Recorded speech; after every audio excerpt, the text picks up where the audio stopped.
और अभी हम लोग इस रास्ते से आए हैं गुजरात से हल्दी, और हम जा रहे थे हल्दी घाटी। तो हल्दी घाटी से पहले देखो हमको नाथद्वारा में शिव जी की जो बड़ी प्रतिमा है वो दिखाई दी। यह एक यूनिटी ऑफ स्टैचू की तरह है। इसके अंदर अपन लोग घूम भी सकते हैं, पर इसका अभी तो क्या काम चल रहा है, तो अभी इसमें अंदर जाना अलाउ नहीं है। बट हाँ, आने वाले टाइम में इसके अंदर चालू कर दिया जाएगा। तो अब हम चलते हैं सीधा हल्दी घाटी की ओर। चलो चलें।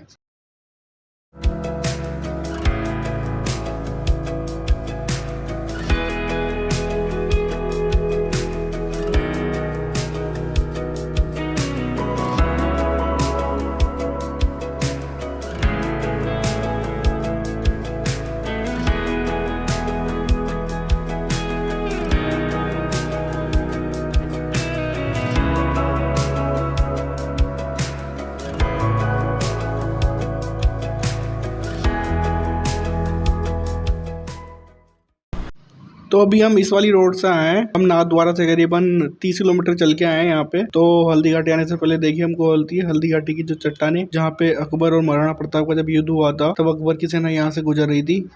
तो यहाँ पे उनके खून से निशान यानी भर गई थी ये जगह, तो इसको इसलिए हल्दी घाटी कहते हैं।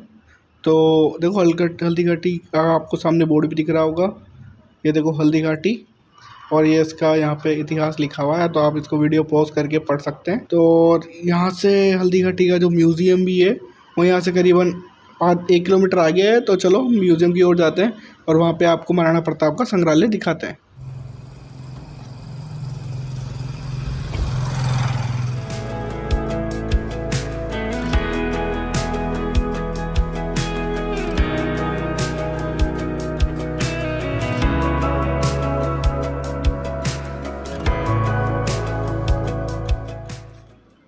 और अभी हम लोग आए हैं हल्दी घाटी के म्यूज़ियम के पास में, और यह है पार्किंग एरिया, और हमको पीछे जाना है।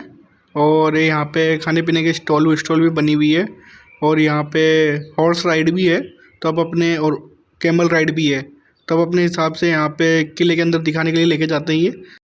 और सामने आप लोगों को जो दिख रहा है वो महाराणा प्रताप का म्यूज़ियम है, और हम लोगों का भी यहाँ से टिकट लेना है। टिकट ले लिया है और टिकट लेके हम अंदर की तरफ आ गए हैं, और अंदर आते देखिए महाराणा प्रताप का इतना बड़ा स्टेचू।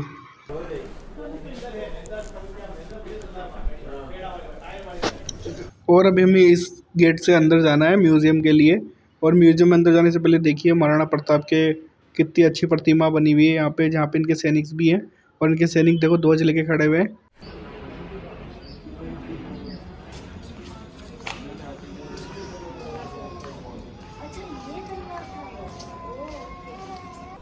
म्यूज़ियम में देखो एक ये कैनन भी रखी हुई है, और कैनन के पास में ही देखिए विशाल महाराणा प्रताप का साथ ही चेतक की भी मूर्ति बनी हुई है, जो करीबन 15 फीट ऊंची है, और उसके पास ही इसके पीछे 2 हाथी बनाए हुए हैं।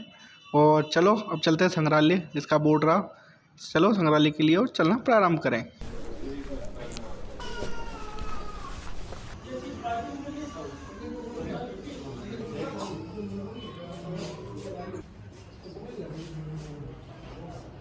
जैसे ही हम संग्रहालय के अंदर आते हैं तो संग्रहालय में सबसे पहले आने के बाद हमको चित्रों के माध्यम से महाराणा प्रताप के जीवन शैली के बारे में बताया जाता है, और उनके जो आपको ये प्रतिमाएं दिख रही है वह इनके वंशज शासक थे, जो उनके महाराणा प्रताप से पहले जो राजा बनते हुए आए हैं।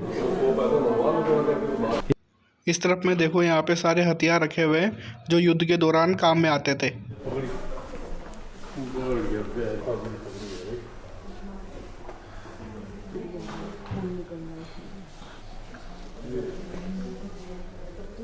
यह संग्रहालय के अंदर एक छोटा सा थिएटर है, जिसमें महाराणा प्रताप के जीवन काल के बारे में बताया जाएगा 10 मिनट के लिए।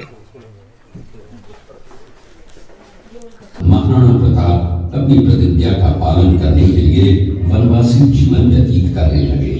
उनके पास पर्याप्त संपत्ति नहीं थी, तो उनके वित्त मंत्री भामाशाह ने अपनी सारी सुख सुविधा को छोड़कर अपने राजा को स्वयं का धन 25 लाख रुपए व राजकोष में 20,000 अशर्त यहाँ देश के लिए अर्पित। ये कुंभलगढ़ किला है। इस किले का प्राचीन नाम मच्छिंद्रगढ़ है। इस किले का निर्माण महाराणा कुंभा ने करवाया था। इस किले के अंदर 9 मई 1540 ईस्वी में महाराणा प्रताप का जन्म हुआ था। इस किले की दीवार 36 किलोमीटर तक फैली हुई है। इस दीवार का नाम ग्रेट वॉल ऑफ चाइना के बाद द्वितीय पायदान पर दर्ज है। प्राचीन राजधानी चित्तौड़गढ़ का है। इसी किले के अंदर महाराणा प्रताप का बचपन बीता था। इस किले की तलहटियों में महाराणा प्रताप ने अपने गुरु से शिक्षा प्राप्त की थी। चित्तौड़गढ़ में 3 मुख्य बड़े जौहर हुए थे। प्रथम जौहर 1303 ईस्वी में रानी पद्मिनी ने 16,000 स्त्रियों वीरांगनाओं के साथ जौहर किया था। मेवाड़ की एक ऐसी मां थी जिसने अपने पुत्र का बलिदान देकर राजवंश की रक्षा की थी। उस मां का नाम पन्नाधाय था। दूसरी तरफ हाथ में तलवार लिए खड़ा ये बनवीर सिंह एक दासी पुत्र है। ये कुंवर उदय सिंह की हत्या करके मेवाड़ की राजगद्दी प्राप्त करना चाहता था। एक रात्रि बनवीर सिंह को मौका मिला। वो राजकुमार उदय सिंह के बड़े भाई विक्रमादित्य सिंह की हत्या करके राजमहल की तरफ आगे बढ़ा। इसकी सूचना पन्नाधाय को लग गई। कुछ समय तक पन्नाधाय चिंतित हुई। तभी पन्नाधाय ने अपने पुत्र चंदन को राजसी कपड़े पहनाकर पलंग पर सुला दिया और उदय सिंह को एक टोकरी के अंदर छिपाकर पत्तों से ढक के महल के बाहर निकालकर गुप्त रास्ते से कुंभलगढ़ भेज दिया। बनवीर ने चंदन को उदय सिंह समझकर चंदन की हत्या कर दी और ये समझने लगा कि मैंने राजकुंवर उदय सिंह को मार दिया। वही राजकुंवर बड़े होकर राजा बने और अपने नाम का उदयपुर नगर बसाया और उन्हीं के पुत्र महाराणा प्रताप हुए जिन्होंने हल्दी घाटी का युद्ध लड़ा और आज हम लोग उनका इतिहास यहाँ पर देख रहे हैं। ये घटना महाराणा प्रताप की वीरता को दर्शाती है। एक समय नरभक्षी बाघ का आतंक छाया हुआ था। महाराणा प्रताप ने उस बाघ का शिकार कर उस बाघ को मार डाला। ये घटना महाराणा प्रताप की वीरता की प्रतीक है। महाराणा प्रताप ने प्रतिज्ञा की थी कि जब तक अपनी मातृभूमि को शत्रुओं से मुक्त नहीं करा लेता तब तक न तो मैं महलों में रहूंगा, न किसी धातु के पात्र में भोजन करूंगा, न किसी गद्दी के बिछौने पर सोऊंगा। पत्ते ही भोजन के पात्र होंगे, जमीन ही बिछौना होगा। इस प्रतिज्ञा का पालन उन्होंने 21 वर्षों तक जंगलों में रहकर किया। इसी कारण हम आज भी महाराणा प्रताप को श्रद्धा व सम्मान से याद करते हुए देशभक्ति की प्रेरणा प्राप्त करते हैं।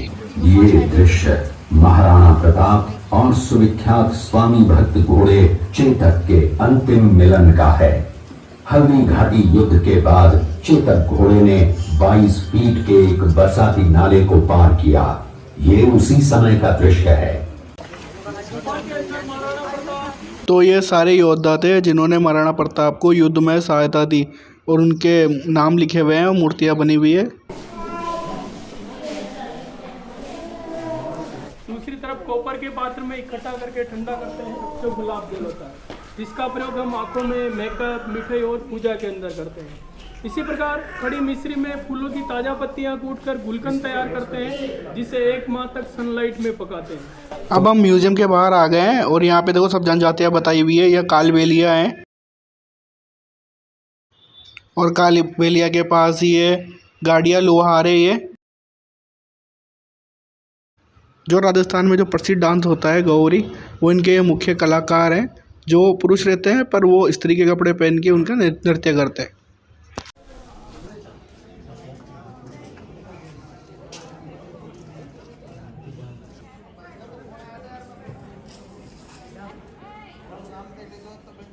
तो मैंने आप लोगों को ये हल्दी घाटी के संग्रहालय के अंदर पूरा घुमाया, एक्सप्लेन करा और अब हम चलते हैं सीधा जैसलमेर की ओर।